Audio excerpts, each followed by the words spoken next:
The drug companies spent $6.5 billion last year telling Americans how to stay healthy. I spent nothing. Haven't seen a doctor in 41 years. Not because I'm some kind of special case. I just live the way my father lived, and his father before him. Nothing complicated about it. My name is Levi, born in Lancaster County, in the same house my father was born in, same bedroom far as I can tell. I've worked this land my whole life, buried people I loved, gone through winters where the pipes froze and the money didn't stretch, and things broke that we didn't have parts for. Still here. No prescriptions in the cabinet. No specialist I see every 6 months. Nothing. 15 years ago, maybe 16, some researchers from a big university came out to study us. Cancer rates, diabetes, heart disease. They expected to find problems. You know how outsiders look at us. Backward, poor, left behind. What they found made them check their numbers twice. Our cancer rate was 37% below the state average. Diabetes in our community runs around 3%. The national number, the one your doctor will shrug at and call normal, is over 11. Heart disease about half the national rate.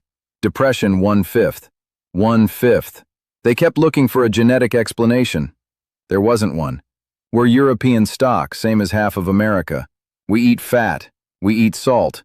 We get cold in January. We age. The difference has nothing to do with blood. It's in what we do from the moment we open our eyes to the moment we close them. And none of it costs $1. I want to say one thing before I go further. Nobody's paying me to be here. No product at the end of this. I'm here because I've spent 40 years watching people from outside the community slowly come apart, buying solutions from the same industry that created the problem. That's not healthcare. That's a different kind of business. Been running a long time. So, first thing we do every morning, before coffee, before breakfast, without any discussion about it because it's simply how a day starts. We go outside before the sun is fully up. We don't go outside because someone told us it was good for us. We go because there's work to do, and the work starts with the light. I'm up around 4:30 most mornings. By 5 I'm at the barn. October in Lancaster has a smell I couldn't describe to you if I tried. Cold hay, damp earth, smoke drifting from the Stoltzfus place 3 fields over. My boots make that sound on the frozen ground I've been hearing since I was 7, walking alongside my father. And my eyes, within a few minutes of being outside, are getting something that every body on this earth was built to need, and almost nobody in the modern world actually gets anymore. Real morning light. Not through a window, not from a lamp. Outdoor light, hitting your eyes, in the first hour after you wake. I'll tell you what that does, but I'll tell you it the way I understand it, not the way a laboratory writes it up. I've read those papers. They use 15-syllable words for things that are actually straightforward. Your body has a clock in it, a real one. Every morning that clock needs to be wound, same as a pocket watch my grandfather kept on his nightstand. The way it gets wound is through your eyes picking up that outdoor light. When it happens, your body sends out a wave, a signal, a hormone, whatever word you want to use, that clears the waste from the night before, starts up your immune system, and gives it its orders for the day, tells your blood sugar where it ought to be. Without that, your immune system starts the day without instructions. It'll do something, but not the right thing, not sharp. And every day that signal doesn't fire the way it should, the gap builds, month after month, year after year, until your doctor is saying your immune system is just weak, your inflammation is just elevated, and here's something to manage it. Nobody asks why. Nobody looks upstream. We don't have that problem. Never have. Because in 200 years, not one of us has woken up and looked at a glowing screen before our eyes saw the sky. We go outside. Light hits us. The body knows what day it is.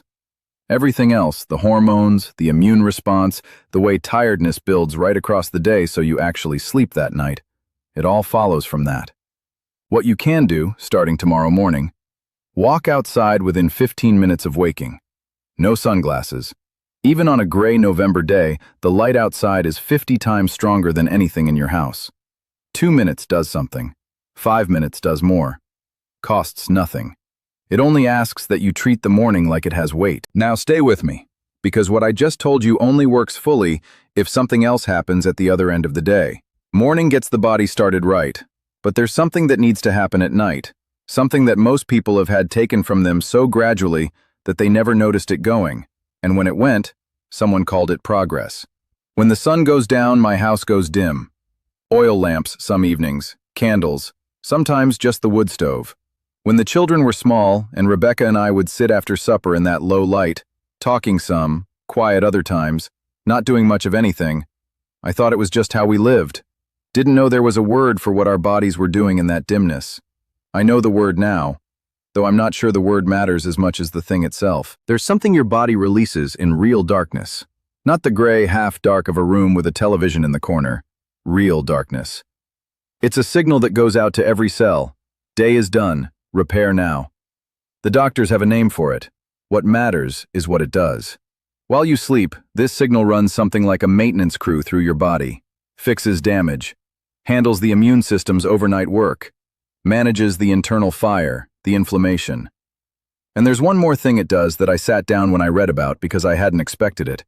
It actually opens channels in your brain and flushes out waste that accumulated during the day. Waste that, if it builds up year after year, lays the groundwork for serious disease down the road. The scientists who confirmed this won a Nobel Prize in 2017. Most people never heard about it. There was no pill to sell alongside the finding, so it didn't travel far. Here's what should make you angry.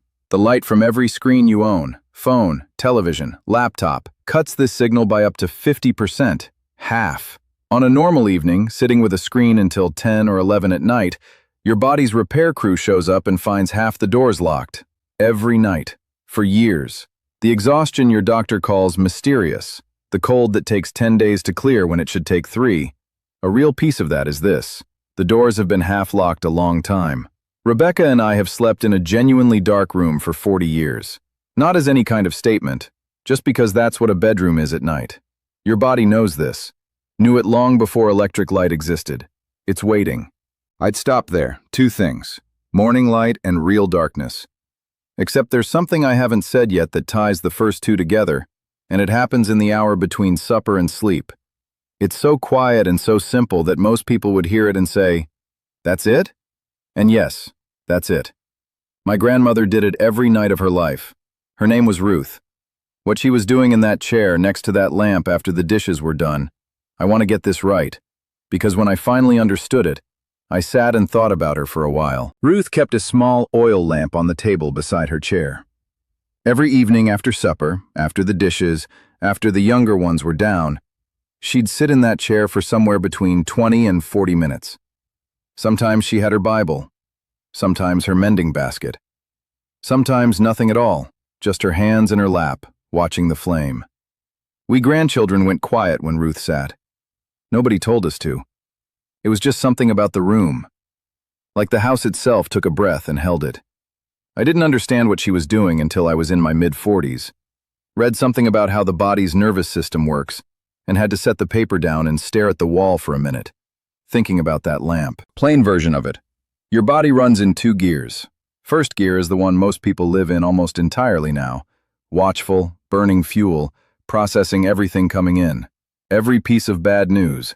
Every unresolved thing sitting in the back of your mind. Your body doesn't know the difference between something genuinely dangerous and just a hard thought. The chemistry is the same either way. And when you stay in first gear for most of your waking hours, year after year, your body starts treating a certain level of internal inflammation, that low fire, as normal. It's not supposed to be normal. That fire is a short-term response to injury or infection.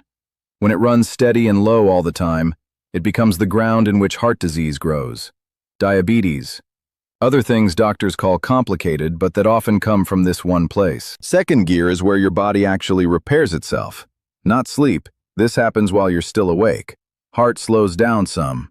Your body stops spending its energy on defending and starts putting it toward fixing. There's a signal that runs from the brain down through the chest and into the gut, connects everything, runs the communication between your brain and your immune system. It gets clean and strong when you're in second gear. When it does, the internal fire drops. Your immune system gets what it needs to do its overnight work properly. Ruth was in second gear every evening of her adult life. She had no idea there were researchers who'd someday try to replicate this with technology. She just sat, hands busy or hands still, lamp low, quiet. She lived to 94, died in her own bed, in her own house, her family around her. No hospital. No machines. She just went. the way a lamp goes out when the oil's finally gone. Last cold she had, far as anyone can remember, was sometime in her late 70s. 20 minutes, after supper, no screen. Hands occupied or not doesn't matter much. What matters is the absence of input. The body gets the signal that the day's threat is over. Repair can begin. Free, costs nothing but the time. Now, everything up to here is about things we stopped doing or never started. This next one is different. It's something we never stopped doing, something the outside world looked at for decades and called poverty. Behind. A sign we hadn't gotten somewhere yet. They were wrong. The data's been saying so for a while, though you won't hear it said plainly in places that depend on advertising. We walk. Every day. Not as exercise. That word doesn't mean much to us. We walk because that's how a life moves. House to barn. Barn to field. Down the road to a neighbor's place to return a tool or bring food to someone who's unwell. 3 to 6 miles most days, near as I can tell. I don't count. I go where I need to go and my legs carry me there. My son-in-law, he's from Ohio, been with us about 12 years now. He brings me things to read sometimes. Science papers, mostly. I went through a stretch maybe 4 or 5 years back of reading everything I could find on this. What the researchers say, without the vocabulary. Walking at a pace you can hold all day tells your cells to build more of the small energy-producing structures inside them. More of those means more fuel available for your immune system, better handling of blood sugar, more capacity to manage that internal fire. The gym 3 times a week is something, but it leaves 4 days in between. We walk 6 days a week at a pace we can sustain without needing to recover from it. And whatever that builds, it builds slow and it builds steady. One thing worth trying tonight? Walk 15 minutes after supper. The researchers put it at roughly 30% lower blood sugar from that meal compared to sitting down after you eat. We've done this for 200 years without knowing the number. Costs nothing. Don't take my word for it.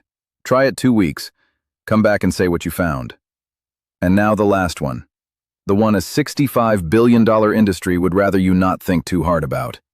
I'm going to tell you plainly, because when I understood it, I looked at what happened to the American food supply around 1950 differently than I had before. Didn't look like a mistake anymore. My wife Hannah, we've been married for some years now, makes sauerkraut every October. She uses a crock that came from her grandmother, heavy gray ceramic, chipped on one rim. Smells like every fall I've known. Cabbage from the garden, salt, thyme. That's the whole recipe. Head of cabbage, tablespoon of salt per pound, packed down until the liquid covers it. Cover it. Leave it. 3 weeks later, what's in that crock is alive. Not preserved, alive.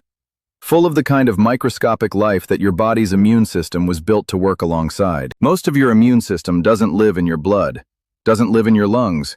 It lives in your gut.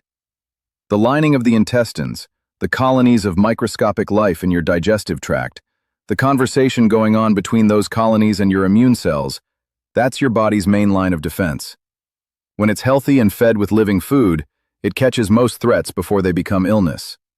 It did this for every generation before us, until somewhere around 1950, when the food industry decided shelf life mattered more than what was living in the food, and pasteurized and processed and stabilized everything.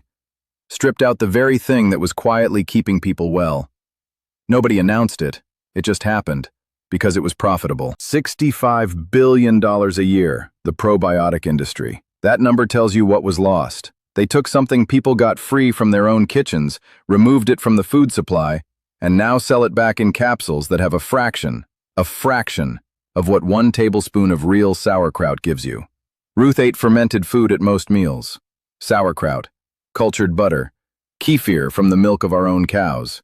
Pickles in salt brine, not the vinegar pickles at the grocery store. Those are just preserved, dead. They don't do anything for your gut. Brine pickles are different. The distinction matters more than most people know. Head of cabbage is $1.50, maybe $2 now. Salt you already have. A mason jar lasts forever. 3 weeks later you have something that'll do more for your immune system than most of what you'd find in a pharmacy aisle. Hannah's made it every October since we've been together. Ruth made it before her. Ruth's mother before Ruth. And Ruth lived to 94, clear-headed until the end, in her own home, her family around her, the way things ought to go. Now. The numbers, because I don't expect you to take my word for any of this. Those same researchers, they found our cancer rate 37% below the state average. Prostate, breast, lung, all meaningfully lower. They looked hard for a genetic reason, didn't find one. We're European stock. We eat fat, we age, we get cold. No protection built into the blood. The difference is in what we do, every day without exception. Type 2 diabetes, 11% nationally. In our community, under 3. Heart disease, about half the national rate. Depression at 1/5. The researchers kept expecting the explanation to be somewhere difficult to reach. They kept finding it somewhere ordinary. Your body isn't broken. It hasn't failed you. It's doing what a body does when the world around it works against what it was built to need. Morning light. The body knows what day it is. Real darkness. It repairs itself through the night. 20 quiet minutes after supper, the internal fire drops. Daily walking on real ground, the energy builds, slow and steady. Living food. The gut works the way it was always supposed to work. None of this is new. The old farmhouse ledgers from 1890 knew most of it. Not in the language of research papers. In the language of what worked, written down by women like Ruth who did it because that was how you kept your family well. One person. If something here reached you, take it to one person who's been sick more than they should be this year. They don't need another thing to buy. They need to know the answer's been sitting outside their door, and in their kitchen, and in the quiet after supper, the whole time. My name is Levi. Haven't seen a doctor in 41 years. Not a remarkable man. I just live the way my father taught me to live. And I think part of you already knew this was where the answer was going to be. And I think part of you already knew this was where the answer was going to be. Give this video a like if it made sense to you. Subscribe if you want to hear more of how we look at the world from down here. And leave a comment. Tell me where you're watching this from. I don't know much about the places outside Lancaster, but I like knowing where these words ended up landing tonight. Take care of your body. It's the only one you've been given.